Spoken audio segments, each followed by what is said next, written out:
இளையராஜா சாரோட 83வது பிறந்த நாள் இன்னைக்கு. அவருக்கு வாழ்த்து சொல்வதற்காக வந்தேன். இந்த 83வது வயசில் அவர் கூட சேர்ந்து என்னோட 6வது படத்தை நான் பண்ணுறேன். லைஃப்பில் முக்கியமான ஒரு முக்கியமான கட்டம், முக்கியமான தருணம் நினைக்கிறேன். அந்த தருணம் இந்த நாட்களில் நடந்ததில் மிகப்பெரிய சந்தோஷம். அந்த சந்தோஷத்தை பகிர்ந்து கொள்வதற்காகவும் அந்த சந்தோஷத்தை கொண்டாடுவதற்காகவும் வந்து வாழ்த்து சொன்னேன்.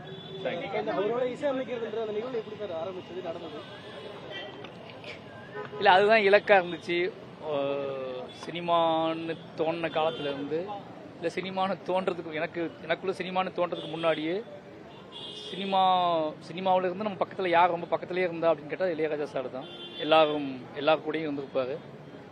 அதனால் வந்து ராஜா சார் கூட ஒர்க் பண்ணணும் அப்படிங்கிறது வந்து ஒரு வாழ்க்கையில் பெரிய ஏக்கமாகவே இருந்துச்சு. அது கரெக்டான நான் கொஞ்சம் சினிமா கற்றுக்கிட்டு சினிமாவை லேர்ன் பண்ணிக்கிட்டு அதுக்குன்னு ஒரு திரைக்கதையை எழுதி அவர் கூட சேர்த்து பணியாற்ற அந்த காலம் வந்து ஒரு முக்கியமான காலமாக இருக்கணும் என் வாழ்க்கையில் அப்படிங்கிறதுக்காக கொஞ்சம் மெனக்கிட்டு கொஞ்சம் காத்திருந்து இந்த படத்தை வந்து பண்ணுறேன். அதே போல் ஒரு ஸ்டுடியோக்குள்ள பெருசாக யாரும் போக மாட்டாங்கன்னு சொல்லுவாங்க.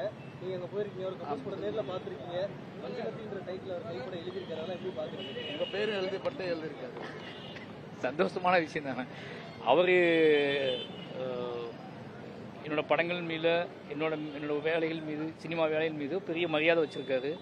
ரொம்ப சந்தோஷமாக இருந்துச்சு. ஏன்னா என்னை வரவேற்ற விதமும், எனக்காக அவர் வேலை செய்கிற விதமும், என்னோட பழகுகிற விதமும், என்னை கொண்டாடுகிற விதமும், என்ன சொல்கிறது, ஒரு பிள்ளையாக என்னை நடத்துகிற விதமும் ரொம்ப சந்தோஷமாக இருக்குது.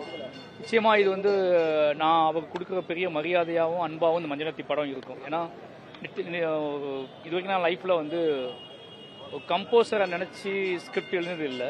இந்த 5 படம் தான் பண்ணியிருக்கேன். பட் நான் எழுதும்போது நிறைய திரைக்கதை எழுதியிருக்கோம். நம்ம 5 படம் பண்ணியிருக்கேன். ஆனால் திரைக்கதையாக நிறைய யோசிப்போம்ல. ஆனால் மஞ்சனத்தி வந்து நான் முழுக்க எழுதும் போதே ராஜா சார் அப்படின்னு நினச்சி தான் எழுதினேன். ஒரு இசை மனசுக்குள்ளேயும் புத்திக்குள்ளேயும் இசையை வச்சுக்கிட்டே எழுதின ஸ்கிரிப்ட் தான் மஞ்சனத்தி. தெரியல, அது என்ன சொல்றதுன்னா, அவரை பார்த்த உடனே நமக்கு ஒரு தோணும்ல, அது மாதிரி எனக்கு அவர் மேல தீரா காதல். அந்த காதல் வந்து அந்த காதலை வெளிப்படுத்துகிற ஒரு விதமாக எனக்கு தோணுது.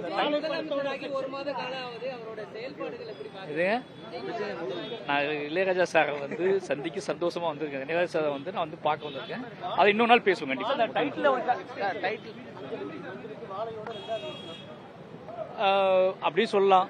ஆனால் வேற எனக்கு வந்து என்னோட வாழ்க்கை அனுபவங்களை அல்லது வாழை மாதிரி படங்களை வேற நேமில் எடுக்கணும்னு ஆசை இருக்குது. அப்படி இன்னொரு படமாக வாழையோட இன்னொரு பகுதியாக மஞ்சனத்தி இருக்கும். ஆனால் வாழையோட பார்ட் 2 கிடையாது. நிச்சயமாக வாழையோட பார்ட் 2 கிடையாது. அதான் சொன்னேன், அவரை நினச்சிக்கிட்டே எழுந்த ஸ்கிரிப்ட்னு சொன்னல. சார், 2வது டைட்டில் அவர் எழுதும்போது உங்களுக்கு என்ன ஃபீல் தோணுச்சு? உங்கள் பேப்பரில் எழுதிக்காரு, நம்ம டைட்டில் எழுதினாருங்களா? ஆமாம். அந்த எழுத்தோட இருக்கும்போது நீங்கள் எப்படி இருந்திருக்கு? அந்த வீடியோவில் இருக்கும்பாங்க, அது சொல்ல முடியாது. அது ஒரு மாதிரியான உணர்வு. ஒரு மிகப்பெரிய பாராட்டாக நினைக்கிறேன். என்னோட சினிமாவோட கேரியரில் மிகப்பெரிய உச்சமாக பார்க்குறேன். தேங்க்யூ.